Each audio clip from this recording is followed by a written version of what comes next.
Yeah. Okay. Hey, so not a lot of people know, but Ken and I have been baking together since we were 8. Yeah.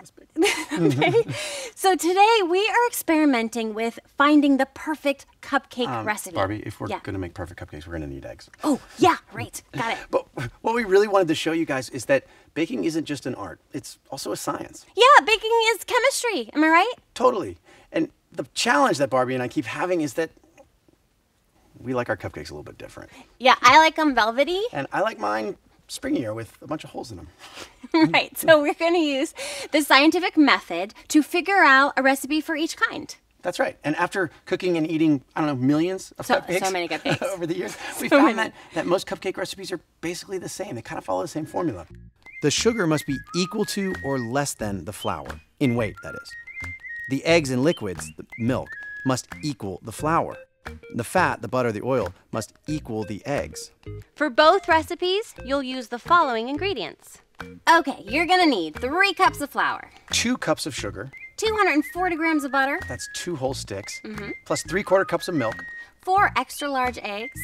2 teaspoons of baking powder. 1 teaspoon of vanilla. And a pinch of salt, which kind of brings out the flavor. Yeah, believe it or not. Preheat the oven to 350 degrees.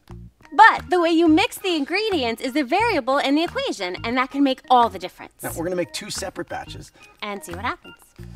Version 1, you'll need 2 bowls, 1 medium, 1 large. Put the dry ingredients in the medium bowl.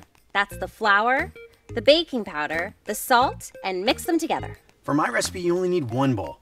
Add 3 cups cake flour, the 2 teaspoons of baking powder, and the ½ teaspoon of salt. Now, in my larger bowl, I'm going to blend 2 sticks of butter with this sugar. Use softened butter at room temperature and cut into pieces. Using the back of a big spoon, smooth out the butter and slowly mix in the sugar. Blend until light and fluffy. Now, in my 1 bowl, I add in the sugar and the butter, which has been softened and cubed, and I mix them up. Then I add the 4 eggs to the large bowl, 1 at a time. Make sure they are also room temperature. Cold eggs don't whip as well. I'm also adding 4 eggs, 1 at a time. Then I combine my 2 bowls and mix the flour mixture from the medium bowl into the larger bowl, and I slowly mix in 1 cup of whole milk and 1 teaspoon of vanilla. Now I'm adding the same milk and the same vanilla to my 1 bowl. Mix well, at least a minute, and fill your cupcake tins. Okay, now bake it for 15 to 18 minutes. And while we wait... And the cupcakes rise. Yay! Okay, so which recipe do you think made more springy cupcakes? Version 1, the one I did, or version 2, what Ken did? Well, version 1, the one with 2 bowls, the one that you did, that made for a more springy cupcake. Right, because we were blending the sugar with the butter. And then mixing it into the batter, which creates a bunch of air pockets. Which makes it less dense and lighter. We will do a cupcake decorating vlog soon. But today we just wanted to show you our final designs. Thanks for watching. Which one do you think is your favorite?